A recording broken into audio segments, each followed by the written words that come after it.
दोस्तों, क्या किसी को 44 साल तक एक ही कमरे में रहने की सजा दी जा सकती है?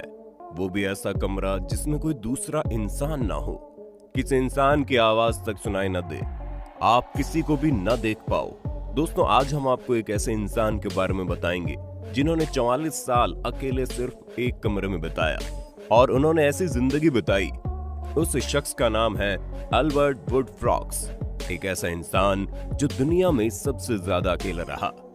आज हम आपको अल्बर्ट वुडफ्रॉक्स की ऐसी कहानी बताएंगे जिसे सुनने के बाद आपके भी रोंगटे खड़े हो जाएंगे। आप भी ये सोचने पर मजबूर हो जाओगे, क्या किसी को ऐसी भी सजा मिल सकती है? वीडियो को एंड तक देखिए और इस पर आप क्या सोचते हैं हमें जरूर बताइएगा।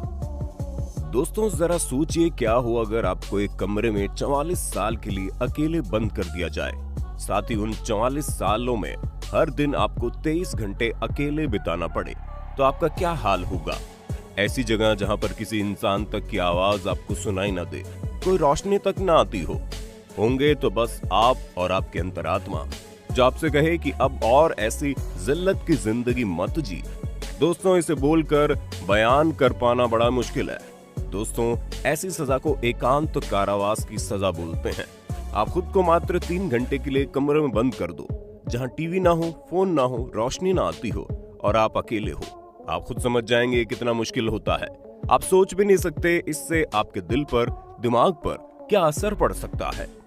आप मात्र अकेलेपन से खुद को मार भी सकते हैं। सोचिए, अकेलापन कितना ज्यादा खतरनाक है। शायद यही वजह है कि दोस्तों, एकांत कारावास को मीठी मौत कहा जाता है।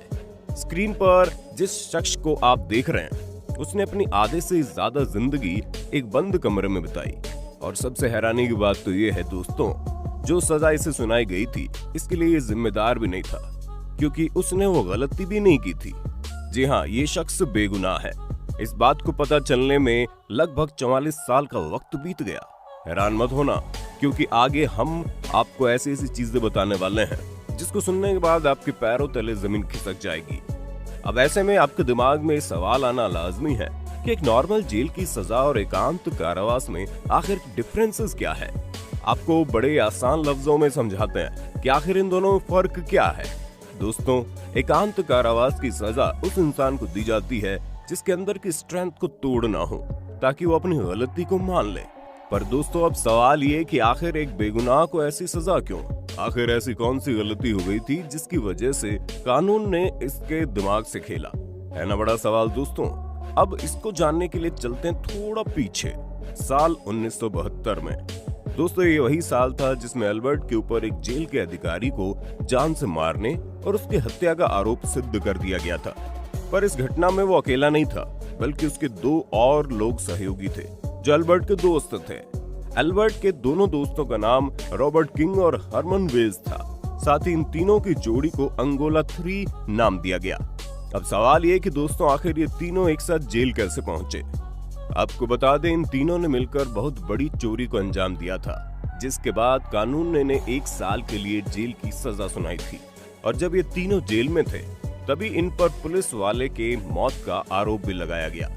जेल के अंदर ही इन पर यह आरोप लगा कि अल्बर्ट और हरमन वेल्स ने मिलकर 23 साल के ब्रेंट मिलर को मौत के घाट उतार दिया है।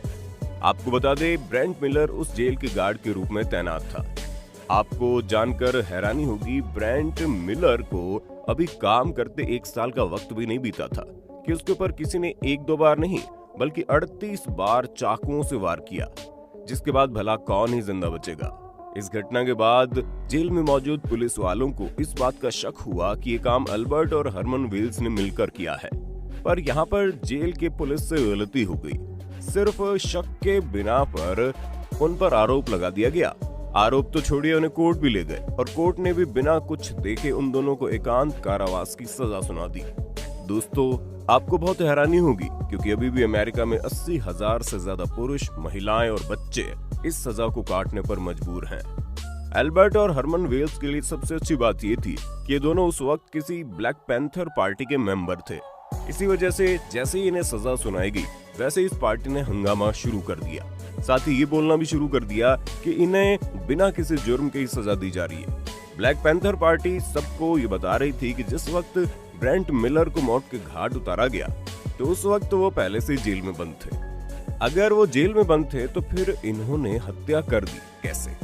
हुआ ये कि हंगामा करने के बाद जब ब्लैक पैंथर पार्टी के किसी ने नहीं सुनी, तब इन्होंने खुद के दम पर जांच बिठाने की ठानी। उस वक्त में ब्लैक पैंथर अमेरिका की सबसे बड़ी राजनीति पार्टी थी। इसके साथ इनका मेन काम था पुलिस की धज्जियां उड़ाना। एल्बर्ट और उनके दोस्तों ने इस पार्टी को भी इसी वजह से ज्वाइन किया था ताकि ये पुलिस से बच सके। खैर, आप इसे एल्बर्ट और उनके दोस्तों की बदकिस्मती ही कहिए, क्योंकि ब्लैक पैंथर के इतने ज्यादा रोने पीटने करने के बाद भी वो दोनों को बचा नहीं सके और आखिरकार इन्हें एकांत कारावास की सजा काटनी ही पड़ी। दिन बीतते गए और ऐसे ही करके साल आया 2001 और इसी ब्लैक पैंथर पार्टी की वजह से कोर्ट ने इन दोनों को 29 साल में ही रिहा भी कर दिया। हाँ, हम समझ गए कि अभी तक तो हम 44 बोल रहे थे और अभी 29। तो दोस्तों, इसके पीछे भी एक कहानी है। हुआ यूं कि जैसे ही जेल वालों के पास ऑर्डर आए इन्हें रिहा करने के लिए, तो अभी इस स्टोरी में एक नया ट्विस्ट आ गया, जहां पर एल्बर्ट और उसका दोस्त सारी पैकिंग कर रहे थे। तभी जेल की तरफ से कोर्ट में अपील डाल दी गई और ऑर्डर को चैलेंज कर दिया गया। अब जैसे ही कोर्ट में अपील डाली गई, वैसे ही इन दोनों के रिहा होने का ऑर्डर कैंसिल हो गया, जिसकी वजह से हुआ ये कि बाहर निकलते निकलते ये दोनों फिर से जेल में आ गए। अब इसके बाद दोस्तों आता है साल 2008, जहां इस केस से रिलेटेड एक और खबर सामने आई। अभी तक इस केस के पूरे 36 साल बीत गए थे और इन 36 सालों के बाद जेल वालों को ऐसा लगा कि जहां इन्हें रखा गया है वो जगह इनके लिए सही नहीं, यानी सेफ नहीं है। इसीलिए इन्हें किसी और सख्त और कठोर जगह पर रखना चाहिए। दोस्तों, पता नहीं पुलिस को ऐसा क्यों लग रहा था कि वो भाग जाएंगे, पर पुलिस वालों ने इस बात पर जरा भी गौर नहीं फरमाया कि जो लोग 36 साल में एक बार भी नहीं भागे या भागने की कोशिश भी नहीं की, तो आज भला क्यों भागेंगे। अब यही वजह थी जिसके कारण एल्बर्ट को दूसरी जगह रख दिया गया। आपको सुनकर बड़ा अजीब लगेगा, क्योंकि 2008 से लेकर 2010 तक एल्बर्ट के सिर्फ और सिर्फ 2 ही तारीख पड़ी थी। अब इतना बुरा होने के बाद एल्बर्ट के साथ एक वाकया अच्छा हुआ कि उसे हेपियस कॉर्पस नाम का अधिकारी मिल चुका था।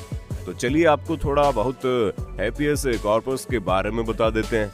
दोस्तों, अमेरिका में एक प्रकार का कानून है जिसके मद्देनजर कोई भी मुजरिम या आरोपी जज के सामने खुद खड़ा होकर अपनी पूरी कहानी आप बीते बता सकता है और मुजरिम के बताए हुए अनुसार जज इस बात को तय करेगा कि आरोपी सच में सजा का हकदार है या बेवजह सजा काट रहा है। अगर जज को लगे ये बेवजह सजा काट रहा है तो जज उसे रिहा कर सकता है, पर यह भी तभी मुमकिन है जब रिहा होने के ऑर्डर को कोई और चैलेंज ना करे।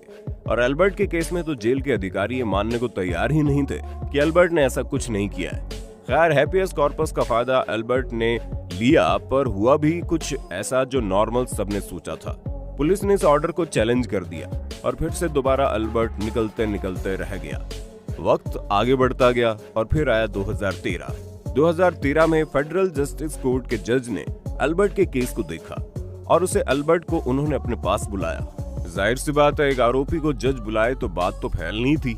इस बार भी ऐसा लग रहा था कि जज की नहीं चलने वाली, क्योंकि पुलिस को पता था कि उन्हें क्या करना है। पर दोस्तों, यहाँ पर एक मजेदार बात हुई। जिस गलती की सजा एल्बर्ट काट रहा था, उस गलती में ना तो एल्बर्ट के खिलाफ कोई डीएनए सबूत था, ना ही कोई फेशियल एविडेंस था, तो बस एक चश्मदीद गवाह। 2015 में एल्बर्ट के लिए सबसे अच्छा साल, क्योंकि जनता के दबाव के बाद आखिरकार एल्बर्ट और उसके दोस्तों को रिहा करना ही पड़ा। लेकिन दोस्तों, एक निर्दोष आदमी ने अपनी पूरी जिंदगी एकांत कारावास में बिता दी, जिसकी लंबाई चौड़ाई 6 फीट की थी। इस बात से आप साफ अंदाजा लगा सकते हैं कि एल्बर्ट की जिंदगी कैसी रही होगी, उसने कैसे बिताई होगी। आपकी इस बारे में क्या राय है, हमें कमेंट सेक्शन में बताना। वीडियो पसंद आए तो वीडियो को लाइक और अपने दोस्तों में शेयर जरूर करना।